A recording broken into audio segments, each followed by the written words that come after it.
Hi friends, praise the Lord, hallelujah. Welcome to our channel dependence of Christ. ఈ విధంగా మరొక క్లుప్త video వర్తమానంతో మీ ముందుకు రావడానికి మన ప్రభు అయిన యేసుక్రీస్తు నాకు అనుగ్రహించిన ఈ అవకాశమును బట్టి నేను ఆయననే స్తుతిస్తున్నాను.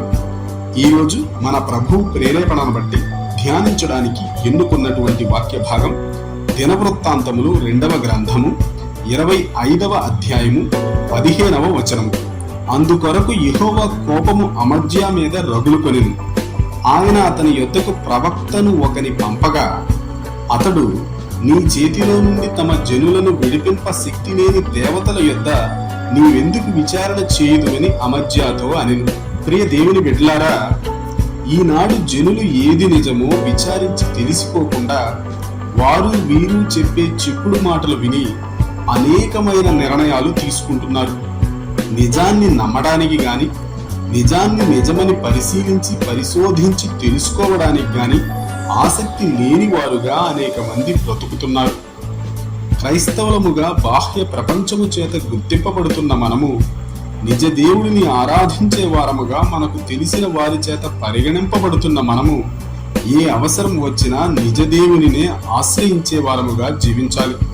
అంతేగాని భక్తిహీనులైన మరియు అవిశ్వాసులైన మన యొక్క స్నేహితులలో కొందరు చెప్పిన దుష్ట సలహాలను విని నిజ దేవునిని కాకుండా ఇతరమైన వాటిని ఆశ్రయించే వారముగా జీవించకూడదు. మనం చదువుకున్న వాక్య భాగాన్ని పరిశీలిస్తే, రాజైన అమజ్య నిజ దేవుడైన యెహోవాను ఎరిగి కూడా అన్య దేవతల యొద్ద విచారణ చేయడానికి పూనుకుంటాడు. అందును బట్టి దేవుడైన యెహోవా కోపము రాజైన అమజ్యా మీద రగులుకుంది. అప్పుడు దేవుడైన యెహోవా రాజైన అమజ్యా యొద్దకు ఒక ప్రవక్తను పంపి, నీ చేతిలో నుండి వారి యొక్క జనులను విడిపించడానికి శక్తి లేని దేవతల యొద్ద నీవెందుకు విచారణ చేయుచున్నావు అని ప్రశ్నించడాన్ని మనము గమనించవచ్చు. ఆలోచించండి ప్రియ విశ్వాసులారా, నేటి క్రైస్తవ లోకాన్ని మనము గమనిస్తే అనేక మంది బాప్తిస్మము పొందిన వారు కూడా అన్య దేవత ఆరాధకుల యొద్దకు విచారణ చేయడానికి వెళ్ళడాన్ని మనము చూడవచ్చు. ఇది ఎంతో విచారకరం. సృష్టికర్త అయిన, సర్వశక్తిమంతుడైన, సర్వోన్నతుడైన మన ప్రభు అయిన యేసుక్రీస్తు యొక్క విశ్వాసులుగా జీవిస్తున్నటువంటి మనం జ్యోతిష్యుల దగ్గరకు, సిద్ధాంతుల దగ్గరకు వెళ్ళడం ఎంతో శోచనీయం. బాప్తిస్మము పొంది కూడా భక్తిలో నిలువెచ్చని స్థితికి దిగజారి మన ప్రభు అయిన యేసుక్రీస్తు కంటే దుష్టశక్తులకే ఎక్కువగా భయపడేవారుగా బ్రతికేవారు క్రైస్తవ లోకంలో ఉన్నారు అనేది ఎంతో దుఃఖకరమైన చేదు నిజం. మన ప్రభువు యొక్క కృప వలన ఆశీర్వదించబడాలి అని కోరుకోవాలే గాని, దురాత్మ శక్తుల దయ వలన కటాక్షించబడాలి అని అనుకోవడం ఎంతో బుద్ధిహీనమైన ఆలోచన ధోరణి. మన కొరకు రక్తం కార్చి శిలువలో ప్రాణాన్ని పెట్టిన మన ప్రభువైన యేసుక్రీస్తును వదిలిపెట్టి మన నాశనాన్ని కోరుకునే సాతాను శక్తులను ఆశ్రయించడం ఎంతో నాశనకరం. పైకి భక్తి గల వారి వలె ఉండియూ దాని శక్తిని ఆశ్రయించిన వారుగా బ్రతికే అనేక మంది నామకార్థపు క్రైస్తవుల వలన మన ప్రభువు నామమునకు ఎటువంటి మహిమ రావడం లేదు. మహిమ రాకపోగా అవమానాన్ని తెచ్చేటట్లుగా వారి యొక్క ప్రవర్తన ఉంది అనిపిస్తుంది. ఈ వాక్యాన్ని వింటున్న ప్రియ సహోదరుడా, సహోదరి, నీ ఆలోచన ధోరణి ఎలా ఉంది?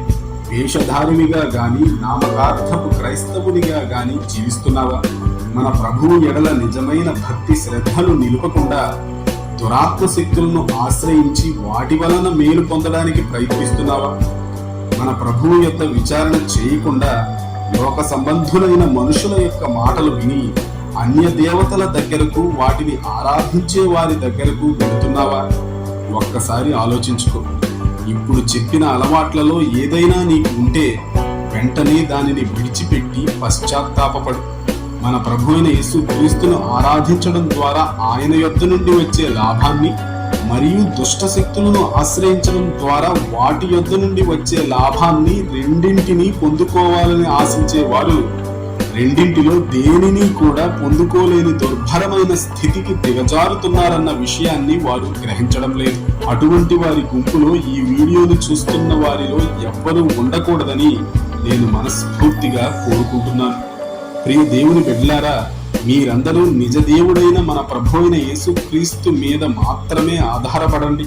ఏ అవసరం వచ్చినా ఆయననే ఆశ్రయించండి. ఏ విషయములోనైనా ఆయన కృప కొరకు కనిపెట్టండి.